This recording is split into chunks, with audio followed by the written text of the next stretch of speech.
생명책에 기록되지 못한 자는 불못에 던지우더라. 아멘. 네, 감사합니다.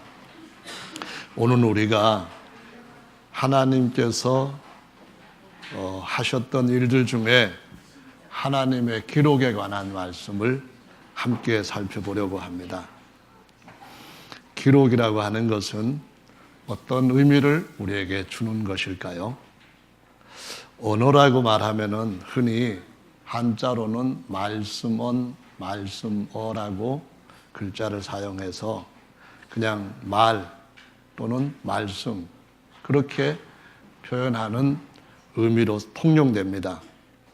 그 언어에 대한 사전적 정의를 보면은 생각, 느낌 따위를 나타내거나 전달하는 데 쓰이는 음성, 문자 따위의 수단 또는 그 음성이나 문자 따위의 사회 관습적인 체계 이렇게 설명을 하고 있습니다.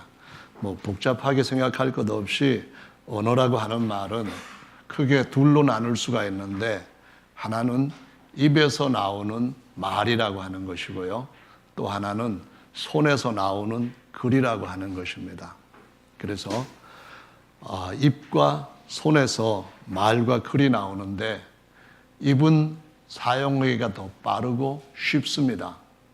예전 시골에는 말은 할 줄 알지만은 글을 쓸 줄 모르는 노인들이 많이 있었습니다. 지금도 온 세상에 보면은 글은 없는데 말은 있는 나라가 많습니다.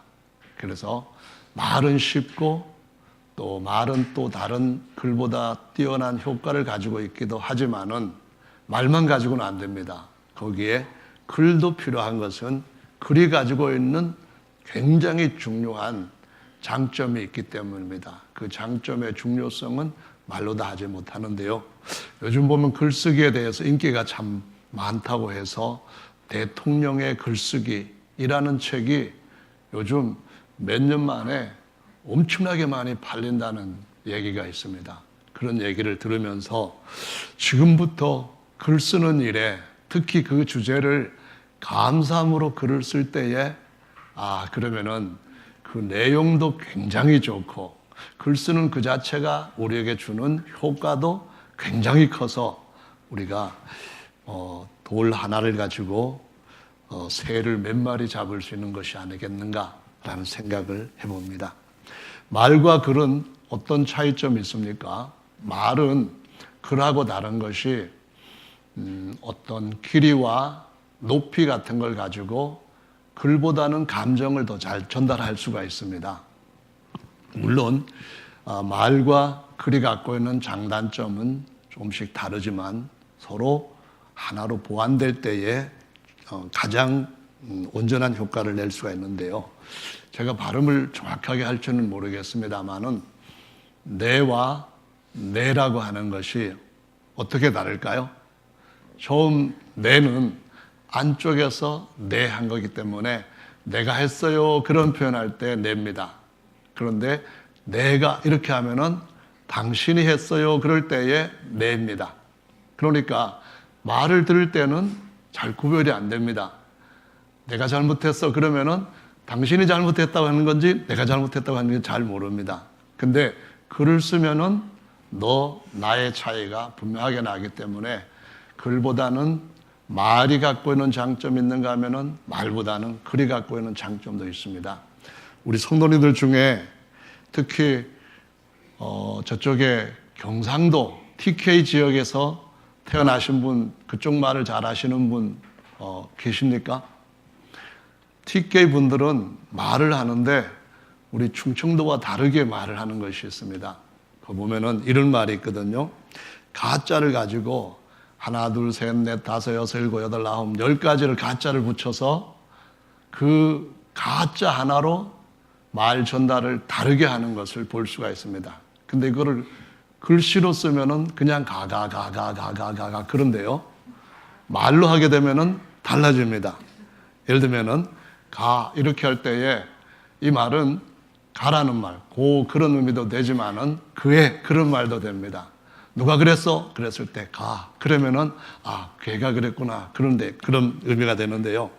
가가 그러면은 그냥 가가 하면은 의미가 모릅니다. 하지만 가가 그러면은 그 애가 그렇게 좋은 일을 했어? 가가 그런 겁니다. 근데 세 글자를 해서 가가가 그러면은 두 가지 의미가 만들어집니다. 하나는 그 애가 가, 아유 거기 어떻게 가? 걔가 교회를 간다고 그런 의미로 가가가 그 말도 있고, 그러면 가가가 그러면은 그 애가 가시인가 이런 의미도 됩니다. 참 가짜 하나로 이게 소리를 어떻게 하느냐에 따라 가지고 의미가 다르게 전달되죠.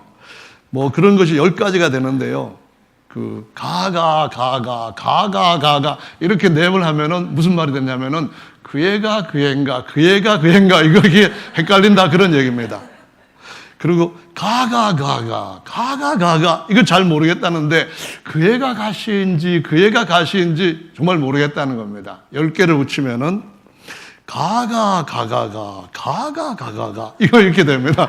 그 말은 그 애가 가시인지 통 분간이 안 간다는 겁니다. 걔는 고시 같은데 가시라고 가가 이렇게 계속 말을 어떻게 높이고 느리냐, 어디에다 붙이냐에 따라 가지고 의미가 달라져 버립니다. 그래서 이 말이라고 하는 것은 어떻게 보면은 그렇게 한 것이 나중에 가면은 변질될, 바꾸어질 가능성이 참 많이 있다는 것입니다. 그래서 예를 들면은 음악 같은 경우는 우리 모두가 같이 불러야 된다, 통일성을 가져야 된다, 그래서 조화를 이루어야 된다, 그런 의미에서 음악 악보를 만들죠. 악보라고 하는 것은 거기에 가사가 들어가죠. 그것은 글입니다. 근데 거기에 콩나물 그림이 들어가죠. 오선지에 이렇게 되고 뭐 느리고 줄이고 당기고 하는 그런 것은 이제 말의 길이와 높이 같은 것들을 나타내는 그러한 표시입니다. 그것도 하나의 언어인데, 이렇게 해서 만들어진 것들은 고대 세계로부터 지금까지 변하지 않고 계속 통일성을 가지고 보존성을 따라서 우리가 계속 보존시킬 수 있는 장점을 갖고 있습니다. 그런데 말은 그런 부분에서는 굉장히 약합니다. 그래서 말이라든가 또는 글이라든가 이런 것들을 보존시키기 위해서는 기록을 하게 됩니다. 기록이라고 하는 말은 한자로는 기록할 기자, 기록할 녹자를 씁니다. 그래서 두 글씨 다 한 단어를 만들 때에 기록을 한다는 그런 의미로서 기록 이렇게 글씨가 그 단어가 만들어졌는데요. 우리가 말은 그냥 두면 어디로 사라져 버리고 잊혀지게 되니까 그 말을 기록을 합니다. 이걸 갖다가 녹음이라고 얘기하죠. 음을 기록한다. 물론 종이하는 방식하고는 달라져야겠지만요. 또 어떤 그림을 기록을 할 수도 있습니다. 그 그림이 한 장면이든가 아니면 여러 장면이든가 연속 장면을 기록을 합니다. 이걸 갖다가 녹화라는 말을 쓰죠. 역시 기록을 하는 겁니다. 그래서 이 기록이라고 하는 것은 그 이후에도 똑같이 계속해서 전승할 수 있는 아주 중요한 장점을 갖고 있는 것이죠. 근데 정말 우리가 기록이라고 하는 것이 중요하다고 하는 것을 인류 최초의 사건에서도 엿볼 수가 있습니다. 만약에 창세기 2장 17절의 말씀을 하나님께서 말씀도 하시면서 기록까지 해주셨더라면 어떠했을까 그런 생각을 해보죠. 하나님께서 창세기 2장 17절에 선악을 알게 하는 나무 실과를 먹지 말라 이 말씀하실 때 동산에 있는 모든 나무실과 동산 중앙에 있는 나무실과 생명나무까지라도 다 너 먹을 수 있다 이 말을 글로만 하면은 하나님의 사랑 같은 것이 사람 마음에 울리면서 전해지는 효과가 떨어집니다. 그래서 글보다는 하나님께서 직접 아담의 귀에 아담의 마음에다가 말씀으로 전달을 하셨습니다. 그런데 이 말씀은 귀에서 전달받고 난 뒤에 보존성이 떨어지다가 보니까 그 시간이 얼마만큼 흐르거나 상황이 많이 바뀌어지게 되면은 그때 무슨 말씀을 하셨지 하는 의문이 생기게 됩니다. 전에 한번 실험을 해봤는데요. 한 10명 사람들을 이렇게 두고 처음에 어떤 사람한테 말로 뒷사람한테 전달하게 하죠. 그러면 뒷사람이 또 다음 사람한테 전달하죠. 그래서 맨 마지막 사람에게 전달되었을 때 처음에 말을 한 사람과 마지막 사람이 전달받은 말과 비교해 보면은 중간에서 달라지는 것이 대부분 일어나는 현상인 것을 볼 수가 있습니다. 그래서 하나님께서 처음에 아담한테 말씀하실 때에 그 말씀을 기록을 하셔서 주셨더라면은 참 좋았지 않았냐 이렇게 했는데 기록은 하셨습니다. 어디다 기록하셨는가 하면은 아담의 마음에 양심에 기록을 해 주신 겁니다. 근데 아담이 그것을 하와의 마음에까지 전달해 주는 데는 어쩌면은 실패를 했는지도 모르고요. 전달받을 때에 하와가 마음의 기록은 받았지만은 희미하게 기록했기 때문에 상황에 따라서 그냥 흐려지고 가물가물해졌는지도 모릅니다. 그래서 뱀이 물었을 때에 만약에 아담이 하나님의 말씀을 듣고 똑바로 기록을 해가지고 맞지? 이거 정확하게 하나님이 나한테 주신 말씀이야. 바꾸면 안 돼. 이거 꼭 갖고 있어. 이렇게 했더라고 한다면은 뱀이 와서 시험을 했을 때에 이거 보면 딱 알 수 있잖아. 더 이상 나한테 뭐라고 하지 말아도 돼. 이렇게 딱 나올 수 있을 건데 그렇게 하지는 않았다는 것이 어떻게 보면 참 아쉬운 일이기도 합니다. 그런데 하나님께서 우리에게 어떤 것에 대하여서 기록으로 남기는 것은 굉장히 많은 복들을 주신다는 것을 성경 말씀에서도 보여주시고 일상에서도 보여주신다고 하는 것을 여러분들이 다시 한번 상기하시기를 바랍니다. 말과 글은 정말 중요합니다. 왜 중요한가 하면은 예를 들어서 제가 결혼하기 전에 정용선이라고 하는 자매랑 얼마 동안 연애를 했습니다. 그때는 전화도 참 많이 보급되지 않은 상태였고 한번 전화하는데도 돈이 떨어지는 소리가 얼마나 크게 들릴지 모르는 그런 시대였습니다. 근데 전화로 하는 말은 얼마 후에는 무슨 말을 했는지 잘 모르겠어요. 내가 무슨 말을 들었는지 잘 모르겠어요. 지금은 정말로 그때 정용선이가 그 자매가 나한테 무슨 말을 했는지 거의 모르겠어요. 그런데 편지로 한 것은 30년 전에 했다 할지라도 지금도 생생하게 보관되어 있습니다. 옛날에 나를 머리가 파뿌리 될 때까지 사랑한다고 했으면은 사랑을 해야 되는데 언제 그랬냐? 나 그런 적이 없다. 그럴 수 없는 것이 편지에 확실하게 드러나기 때문에 그때 편지 쓰기를 잘했다. 그런 생각이 듭니다. 정말 우리 모두가 다 글을 남긴다고 하는 것은 후에 우리에게 얼마만큼 그 일에 대해서 또 다른 복을 새롭게 누릴 수 있는 근거를 마련하는 것인지 기억하실 필요가 있다는 말씀입니다. 말은 참 중요하죠. 글도 굉장히 중요하죠. 하나님께서 사람들이 말과 글이 하나였을 때에 그들이 글을 가지고 말을 가지고 뭘 만들었습니까? 큰 높은 대를 쌓아서 탑을 만들었다고 말씀합니다. 바벨탑인데요. 이걸 흩어버렸기 때문에 흩어졌다. 말과 글이 흩어졌다 해서 바벨이라고 하는 이름을 붙이게 된 것입니다. 그들의 밑에서 저 위에까지 말하면 안 들립니다. 그러면은 땅에다가 크게 글씨를 써가지고 이렇게 하면은 딱 볼 수가 있습니다.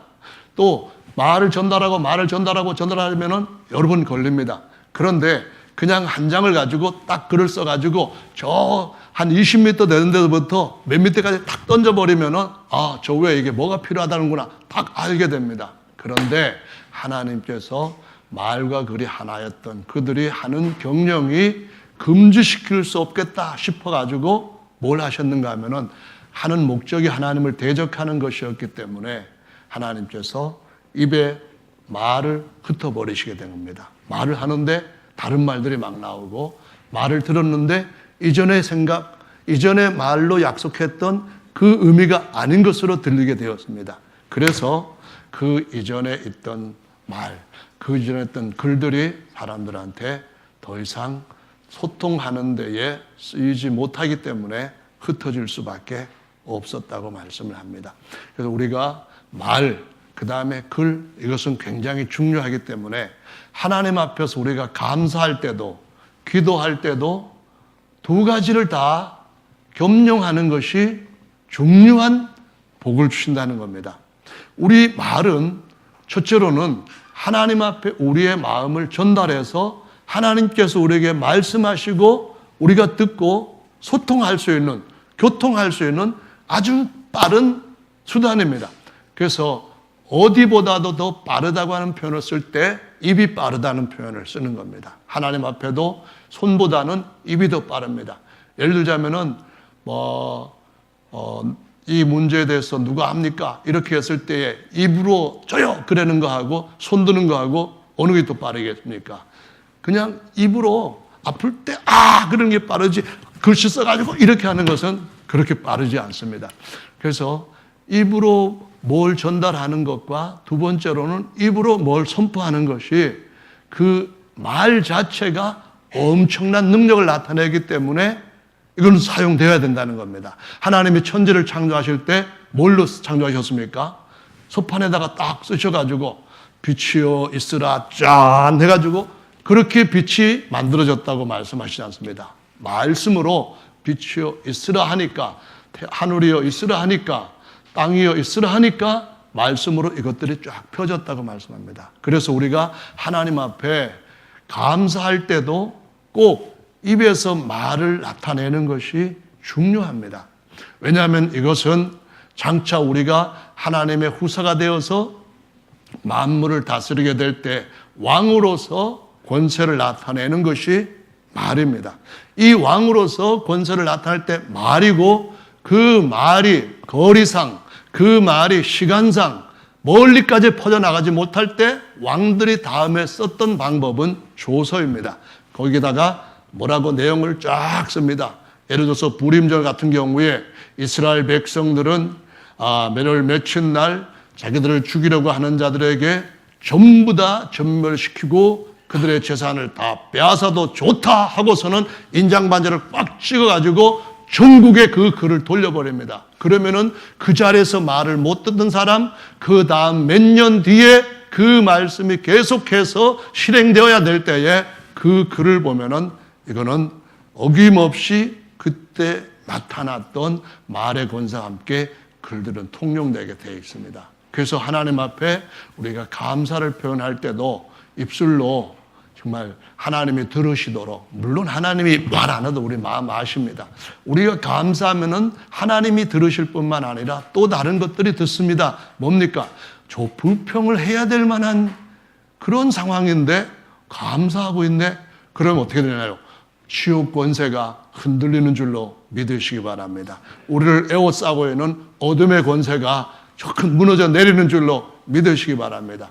우리에게 가까이 다가왔던 적들이 두려워서 뒷걸음치게 되는 줄로 믿으시기 바랍니다. 그래서 말은 우리 입으로 선포할 때에 이것이 마치 적들을 치는 철장과 같은 권세를 가지고 역사를 만들어 내는 것입니다. 하나님 앞에 감사하고 하나님 앞에 선포하는 이 말, 나는 이제 예수님만을 섬기겠노라, 이 선포가 대적들의 가슴을 서늘하게 하는 줄로 믿으시기 바랍니다. 예수 이름으로 명하노니 더 이상 내 삶 가운데 해방하지 말고 대적하지 말고 떠나가라, 이 선포가 대적들이 예수님의 이름으로 선포하는 우리 입의 권세에 의해 가지고 물러가지 않을 수 없게 되는 줄로 믿으시기 바랍니다. 그래서 감사하면은 입술로 감사하는 것이 정말 중요합니다. 그런데 입술로 한 감사는 내가 했어도 얼마 후회가 되면은 잊어버리기 십상입니다. 그때 감사했는데 똑같은 상황이 왔을 때 내가 또다시 거기에 대해 가지고 감사하지 못하고 흔들릴 때, 그때 이전에 감사했던 그걸 보면은 지난번에 내가 감사했더니 범사에 감사라고 하신 분이 하나님께서 또 예수 안에서 그를 사랑하는 사람들한테는 모든 것을 합력하여 좋은 것을 이룬다고 하셨는데 내가 그 말씀 믿고 감사했고 그 말씀을 감사도 기록했는데 얼마 후에 보니까 나도 모르는 사이에 감사하게끔 되었더라. 정말 범사가 선한 것으로 바뀌었더라. 이걸 확인하게 되는 것이죠. 그것은 우리의 믿음의 증거들이 됩니다. 그것은 하나님을 더 경외할 뿐만 아니라 하나님 앞에 영광을 돌리고 하나님께 대한 신뢰를 더 쌓아갈 수 있는 자산이 되는 것입니다. 이것이 많으면 많을수록 우리의 삶은 더 흔들리지 않는 견고한 성으로 더 증축되고 견고하게 세워지게 될 줄로 믿습니다. 그래서 말과 함께 글을 사용하는 것은 참 좋은 일인데요. 히브리어는 다른 언어와 다릅니다. 히브리 사람의 조상은 에벨이라고 하는 사람으로 알려졌어요. 에벨 다음에 태어난 아들이 벨렉인데 이때 흩어졌다 해서 세상이 나뉘었다 해서 나뉘어질 때 언어를 흩어버리신 것을 성경의 창세기 10장 11장에서 말씀하고 있습니다. 그런데 히브리어는 어떤 특성이 있습니까? 그것은 말은 어느 말이든 간에 자음과 모음이 합쳐져서 되는 거죠. 기역에다가 아를 붙이면 가가 되고 니은에다가 나를 붙이면 아를 붙이면 나가 됩니다. 이렇게 자음과 모음으로 합쳐져서 말이 됩니다. 그런데 히브리 글은 말이 자음과 모음으로 되는데 반해서 경제적으로 자음 글자만 기록을 하게 됩니다. 그래서 모음이라고 하는 글자는 없어지게 되었어요. 아예 만들지를 않게 된 거예요. 그래서 이 히브리 말로 기록되어 있는 구약 성경을 읽을 때는 누군가가 말로 먼저 들려줘야만 단어를 읽을 수가 있게 됩니다. 아버지가 읽는 것을 아들이 들어보고 아들이 읽는 것을 손자가 들어보고 그럴 때에 자음으로만 기록되어 있는 성경을 읽을 수가 있는 것입니다. 그런데 이 언어 중에서 특히 중요한 단어는 하나님의 성함입니다. 4개 자음자로 되어 있는데 이 4개 자음자에도 역시 그 모음이라는 글자가 없기 때문에 나중에 사람들은 아예 잊어버리게 되었습니다. 하나님의 성함을 모세에게 들려줬던 그 성함을 어떻게 불러야 되는지 잊어버리게 된 겁니다. 여호와라고 하는 이름은 그냥 사람들이 다른 모음을 집어넣어 가지고 우리 그래도 이거 주님이라고 부르자 그랬던 규칙을 몰라서 여호와 이런 식으로 발음하게 된 것이거든요. 그래서 주 10세기경에는 유대 학자들 중에서 전통을 다시 한번 견고하게 세우자라고 운동을 했던 마소라 학자들이 자기들의 글에다가 히브리 글에다가 모음 기호를 만들어서 적재적소에 다 삽입을 했습니다. 이렇게 해가지고 그들은 지금은 어디에서나 똑같이 히브리 글을 같은 발음으로 읽을 수가 있게 된 것입니다. 그것은 히브리 사람들이 전 세계에 흩어져 살았기 때문에 그 언어적 혼란을 굉장히 심화시켰던 원인을 일단은 제거해버렸다는 의미가 있는 것입니다. 그것은 다시 말해서 글이라고 하는 것은 정확성을 우리에게 주고 오랫동안 보존시킬 수 있는 아주 귀한 장점을 주고 있다는 것을 의미하는 것이기 때문에 하나님은 말씀하시면서 들으라 이스라엘 이렇게 하시고 난 뒤에 그 다음에 뭐라고 하냐면은 항상 그 말씀을 옆에 두고 읽으라고 말씀을 합니다. 읽는 건 뭡니까? 책인 겁니다. 성경에서 그래서 하나님은 친히 두 번째 세계에서 곧 아브라함과 이삭과 야곱의 하나님이라고 하면서 다른 사람들은 이방인으로 하나님을 찾지 않으니까 내쫓아놓으시고 하나님을 따랐던 아브라함과 그 후손들한테 뭘 주시는가 하면은 글을 직접 써주시는 때가 오게 됩니다. 그때가 바로 돌판에다가 10계명이라고 하는 것을 친히 손수 적어가지고 주셨습니다. 그 10계명을 주셨기 때문에 오늘날까지 제1계명은 아무도 바꿀 수가 없는 겁니다. 바꿨다면은 금방 들통나는 거예요.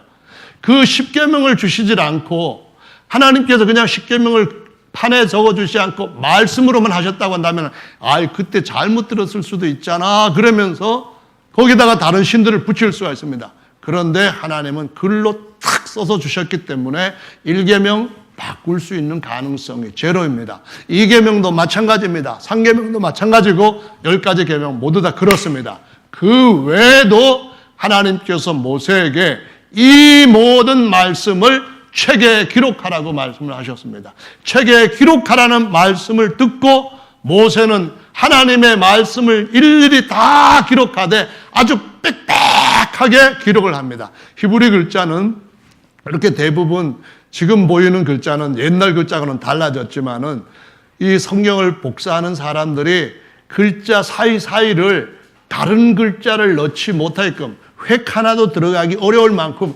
빡빡하게 기록을 합니다. 그리고 검은 글씨로만 쫙 기록을 합니다. 왜 그러냐 하면은 바꿀 수 있는 가능성을 아예 최대한 없애버리는 겁니다. 그것은 기록을 하되 이 기록은 누가 더하거나 뺄 수 없게끔 하는 그러한 배려를 가지고 한 것이고요.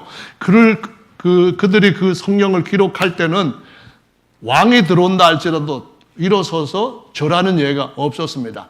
옥례도 안 했습니다. 그냥 자신이 하던 하나님 말씀 복사하는 작업만 하고요. 적들이 쳐들어와서 칼로 지금 목을 자르려고 칼을 들었는데도 불구하고 쓰다가 죽는 정도로 말씀 기록에 그들은 모든 걸 걸었습니다. 서기관들이라고 하는 사람들이요. 그래서 그 말씀이 이스라엘 사람들뿐만 아니라 오늘날 우리에게까지 전달되어 온 줄로 믿으시기 바랍니다. 그래서 말은 중요합니다. 말뿐만 아니라 글도 우리에게는 정말 중요합니다. 예수님께서 어떤 분으로 소개되셨습니까? 말씀이 사람이 되신 분입니다. 말씀이 친히 이 하나님의 예수 그리스도의 심령 속에 살아있는 영으로 그 하나님에 대한 모든 것들을 기록하신 상태로 나타나신 분입니다. 그래서 그분이 이 땅에 사시면서 자신이 친히 우리가 어떻게 살아야 될 것인가 하는 것을 본을 보여주셨습니다. 그분이 공생애를 하시면서 40일 금식하시고 곧바로 광야로 나가셔서 마귀에게 시험을 받으십니다. 그 마귀가 시험할 때에 예수님이 마귀의 시험을 이긴 3가지 그 대답은 굉장히 중요하게 우리가 받아들여야 되죠. 뭡니까? 마귀가 뭐라 했을 때에 사람이 떡으로만 사는 것이 아니다. 이 말씀만 하셨습니까? 아닙니다. 기록되었으되 이런 말씀합니다. 사람이 떡으로만 사는 것이 아니다. 그 말씀이 기록되지 않았다고 한다면은 사람이 떡으로도 살고 콜라로도 산다. 뭐 이런 식으로 바꿀 수도 있습니다. 하지만은 기록된 말씀에는 거기에 음료수가 들어가질 않습니다. 거기에 다른 어떤 인간적인 교리가 들어가질 않습니다. 사람이 떡으로만 산다. 이 말씀이 기록되었으니까 기록된 말씀부터 제시를 하면서 이런데 지금 내가 뭐라고 말하느냐? 그 말씀을 하시는 겁니다. 2번째 시험에서도 기록되었으되 3번째 시험에서도 기록되었으되 오직 주 너의 하나님만 경배하고 그를 섬기라 하였느니라. 이렇게 하니까 마귀가 더 이상 예수님을 시험하지 못하고 떠나갔다고 기록을 합니다. 우리는 이 세상에 사는 동안에 우리가 알고 있는 말씀들을 늘 외울 필요가 있습니다. 그런데 사람은 나이가 들면은 눈도 흐려지고 기억력도 점점점 흐려집니다. 그래서 우리가 옛날에 하나님 앞에 감사했던 일, 옛날에 하나님께서 내게 역사해 주셨던 여러 가지 그 은혜의 복들, 사건들, 역사들 이런 것에 대해서도 같이 희미하게 지워져 갑니다.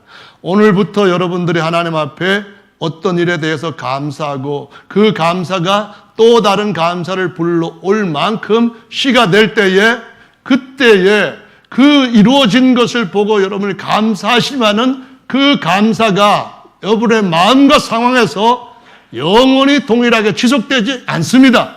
그렇기 때문에 때때로 우리는 하나님 앞에 감사를 새롭게 하고 하나님 앞에 받은 은혜를 새롭게 충전하며 주님을 더 의지할 수 있는 기회를 만들기 위해서 우리의 이전에 하나님으로부터 받았던 것을 감사했던 추억들을 다시 되새길 필요가 있다는 겁니다. 굉장히 중요한 의미를 갖고 있다는 것이죠. 그래서 하나님께서 우리에게 감사거리를 많이 주시는데 현재 볼 때는 감사할 만한 것이 아니라 할지라도 범사에 감사로 하셨으니까, 하나님을 사랑하는 자들에게는 합력하여서 선을 이룬다고 하셨으니까, 하나님은 정말로 우리의 끝을 더 좋은 것으로 만드시는 분이라고 하셨으니까 다 하나님의 뜻이 있겠지. 귀를 기울이면은 귀에, 그러니까 이 손을 갖다가 귀 세 개인 섭리라고 하는 것에다 딱 기울이고 어떤 일을 보면은 이것이 나를 향한 하나님의 섭리구나, 이걸 알고 감사를 쓰시기 바랍니다. 그러면 어느 때인가 하나님께서 여러분에게 정말 감사할 거리였구나, 이것을 아시게 되고 확인하게 되는 때가 반드시 올 줄로 믿습니다. 그래서 감사는 합력하여서 선을 이루는 증거요, 감사는 불신, 불안을 막는 방패가 되어, 감사는 원망과 불평을 무찌르는 칼이 됩니다. 감사로 여러분들의 기록을 잘 남기시기를 바랍니다. 왜냐하면 하나님같이 완전한 분도 기록을 남기십니다. 오늘 본문 말씀에 보시면은 하나님이 마지막 심판을 하시는 내용으로 기록되어 있습니다. 여기에 보면은 하나님께서 두 가지의 부활에 대해서 말씀을 하셨는데 두 번째 부활을 말씀하신 겁니다. 첫 번째 부활은 계시록 20장 앞부분에 나오는 부활로서 생명의 부활입니다. 그들은 하나님이 지으신 모든 것들, 천사들까지도 영원히 다스릴 왕노릇할 자들로 부활되는 겁니다. 그런데 오늘 본문의 부활은 두 번째 부활이요, 의인의 부활이 아니라 악인의 부활이요, 심판받기 위해서 부활한다는 말씀을 하시고 있습니다. 그래서 아담으로부터 시작해서 수천 년 동안 살았던 모든 사람들이 어떻게 살아왔는가, 그들의 900년을 살았던, 90년을 살았던 그들의 삶이 어떤 궤적을 다 이렇게 남겼는가, 그것을 하나님은 기록으로 남겨가지고 사람들 앞에 보여주신다고 말씀합니다. 이것이 바로 증거인데 내가 입이 10개 있어도 할 말이 없지 않느냐, 이렇게 심판하실 때 이기시기 위하여서 기록들을 갖고 계신다고 말씀합니다. 그 기록들을 일시적으로 써버리고 그냥 메모지처럼 싹 없애버리는 그런 것이 아니라 책으로 기록되어서 책으로 남겨놓고 적어도 하나님의 심판대 앞에서는 세 가지의 책이 놓이게 될 것이다 라고 말씀하시고 있습니다. 오늘 본문에 보시면은 12절에 책들이 펴 있고 그랬고요. 그러면 책들이라고 했으니까 최소한 두 권은 되겠죠. 두 가지 책이 있다는 겁니다. 두 가지 이상의 책이 있죠. 그 다음에 또 다른 책이 펴졌으니 이 다른 책이라고 하는 것은 성경에 그대로 설명이 되어 있습니다. 뭐냐면은 생명책입니다. 이 생명책은 뭘 의미하냐면은 앞에 생명의 부활에 참여했던 사람들의 이름이 쫙 기록되어 있는데 이제 둘째 부활, 사망의 부활, 심판의 부활에 살아난 사람들은 왜 내가 심판받아야 됩니까? 그럴 때에 내가 심판받아야 당연한 것 아니냐? 여기 봐라. 내 이름이 있는지 찾아봐라 하시면서 내놓기 위해서 명백하게 생명책도 같이 펴놓았다고 말씀을 하시는 겁니다. 그래서 성경에 보면은 생명책이라고 하는 말씀이 몇 번 나오는데요. 출애굽기에 보면은 이스라엘 백성들이 황금 송아지 숭배로 범죄했을 때 모세가 하나님 앞에 그렇게 말합니다. 주여, 저들을 용서해 주시옵소서. 용서하지 않으시려면은 제 이름을 주님의 책에서 지워주세요. 이렇게 막 하나님 앞에 중보자로서 참 뜨거운 마음을 보여주는 것을 기록하고 있습니다. 하나님의 마음을 바꾸셨죠. 그런 책에 대한, 생명책에 대한 것이 있고요. 그 외에도 보면은 시편에 생명책에서 저 악한 이들을 도말하사 의인과 함께 기록되게 마시옵소서, 이렇게 하는 말씀이 있습니다. 그래서 구약에서 생명책이라고 언급한 것은 딱 한 구절이 있고요. 신약에 보면은 7번 생명책이라는 것이 나오는데요. 빌립보서에 한번 나오고 나머지는 계시록에서 나옵니다. 빌립보서에 보면은 4장에 나와 사랑하는 동력자들, 나와 함께 멍에를 맨 자들, 그들의 이름이 생명책에 있느니라. 이렇게 말씀합니다. 이 생명책이라고 하는 것은 어떤 의미냐 하면은, 첫째로 우리의 시민권이 다시 또 한 번 태어나는 걸 통해서 하늘 시민권을 얻게 될 때에 우리 주민증이 하늘의 생명책에 올라가 있다. 그런 의미입니다. 여러분, 정말로 우리는 두 가지 주민증을 갖고 사는 사람들입니다. 하나는 서울특별시에 사는 그런 주민증이 있고요. 또 하나는 하늘의 새 예루살렘 성에 사는 또 다른 주민증이 있어야 됩니다. 그 주민증이 거듭날 때에 기록이 됩니다. 너는 내 아들이다. 나는 너의 아버지가 되었고 너는 내 아들이 되었다. 아들이면 내 후사다. 이렇게 양육하겠다. 그 말씀으로 생명책 기록을 해놓고 있고요. 그런데 이 생명책에 있는 이름이 끝까지 완전하게 계시록 20장의 첫째 부활에 참여하는 데까지 가려면은 지워지지 않도록 죄 가운데서 이기는 삶을 살아야 되는 줄로 믿으시기 바랍니다. 생명책에 기록되기 위해서 첫 번째 뭐가 되냐면은 우리의 죄에 대한 그 모든 기록을 도말하셔야만 됩니다. 성경 말씀은 구약 성도들은 짐승의 피를 가지고 우리가 죄의 종이라고 하는 그 명단 안에 다 들어가 있었는데, 그 명단, 우리가 구약 성도들입니다. 그 명단 위에 죄인이라고 하는 그 이름 위에다가 짐승의 피를 가지고 덮어주고 또 덮어주고 또 지워주고 그렇게 해왔다는 겁니다. 짐승의 피를 가지고서는 사람의 죄를 아예 씻어버릴 수는 없었다는 겁니다. 그런데 예수께서 피를 흘려주심으로 그 피가 우리의 죄를 싹 씻어버려서 백지 상태처럼 되게 하셨다. 그렇게 말씀합니다. 뿐만 아니라 우리가 물과 성령으로 거듭날 때 우리는 땅에 속한 사람이 아니고 하늘에 속한 사람이 되었기 때문에 우리에게 있던 종의 그 모든 증서를 완전히 십자가에서 옛법, 정죄법을 도말하신 것처럼 없애버렸다고 말씀합니다. 어디를 찾아봐도 우리가 옛날에 죄의 종, 마귀의 종이었다고 하는 그 증서는 없어진 겁니다. 다 불타버려진 겁니다. 다 주님께서 완전히 없애버린 것입니다. 그리고 예수 그리스도의 이름으로 다시 태어난 그 이름이 생명책에 선명하게 기록이 되어 있는데, 문제는 우리가 이 육체까지 땅의 주민에서부터 하늘의 주민으로 하늘의 형상을 입기까지 순종하면서 살아야 된다고 가르쳐 주시고 있습니다. 그래서 우리에게 생명책에 기록되어 있다, 이 말은 무엇을 의미하는 겁니까? 주님은 기록의 하나님이십니다. 여러분의 이름이 지금도 지워지지 않고 앞으로도 지워지지 않고 마지막 날 다 부활 가운데서 그 기록된 이름 중에 하나로 불려지기를 바라고요. 그 후에는 영원히 그 이름이 기록될 줄로 믿으시기 바랍니다. 그 다음에 또 한 가지 책은 뭐예요? 나머지 두 가지 책 중에 하나는 기념책이라고도 말하고 기록책이라고도 말하는 겁니다.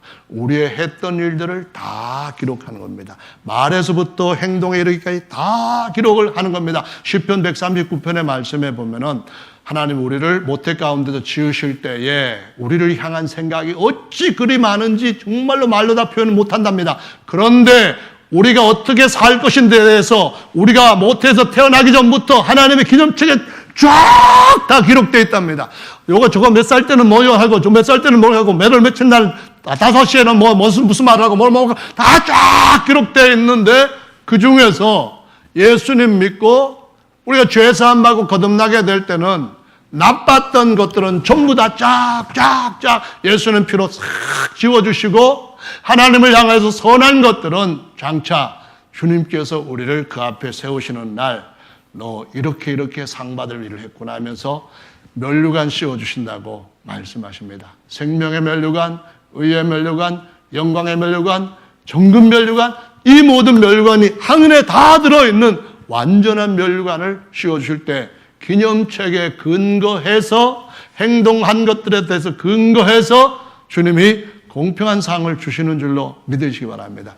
그러면 여러분이 입으로 주님 감사합니다, 이거 기록되는 거죠. 불평하면은 주님께서 또 거기도 아마 이쪽에다 따로 기록하실지 모르겠어요. 나중에 가서 한번 보시기 바랍니다. 좋은 일은 이쪽에 기록하고 나쁜 일은 이쪽에 기록하는지 모르겠어요. 그래가지고 나쁜 일은 나중에 우리가 주님 앞에 정말로 완전히 죄사함 받고 더 이상 죄 가운데 살지 않는데 쫙 찢어가지고 불에 집어넣는지 그럴지도 모르겠습니다. 어쨌든 악한 사람들은, 악행들도 다 기록에 남아서 나는 다 기억하지 못할지라도 그 기록이 우리의 삶의 많은 발자취들을 다시 한번 보여주시는 때가 올 줄로 믿으시기 바랍니다. 이런 것들은 더하거나 뺄 수도 있는 그런 책들입니다. 근데 성경에서 나머지 한 책은 더하지도 말고 빼지도 말라는 기록이 있습니다. 그것이 바로 하나님의 말씀의 책인데 계시록 22장에 가보면 19절로 18절에 더하는 자들한테는 책에 기록된 재앙들 더하겠다. 빼는 자들한테는 하늘의 예루살렘, 생명나무 여기에 참여하는 특권을 빼앗아 버리겠다라고 말씀을 하시고 있습니다. 어떻게 해야 될까요? 특별히 하나님도 기록으로 모든 것을 마치시고 모든 구속의 역사뿐만 아니라 하나님의 경륜을 기록으로 마친다는 기억하시면서 여러분들도 그 아버지와 같이 기록하시면서 감사가 넘쳐나게 되고 감사가 더 지속되고 감사가 감사를 더 심고 거두는 그러한 일들이 가득하게 삶 가운데 일어나시게 되기를 예수님의 이름으로 축원합니다. 아멘. 다 같이 나오셔서 잠시 동안 하나님 앞에 여러분 스스로 하나님의 제사장으로서 감사하는 그런 시간 갖도록 하겠습니다.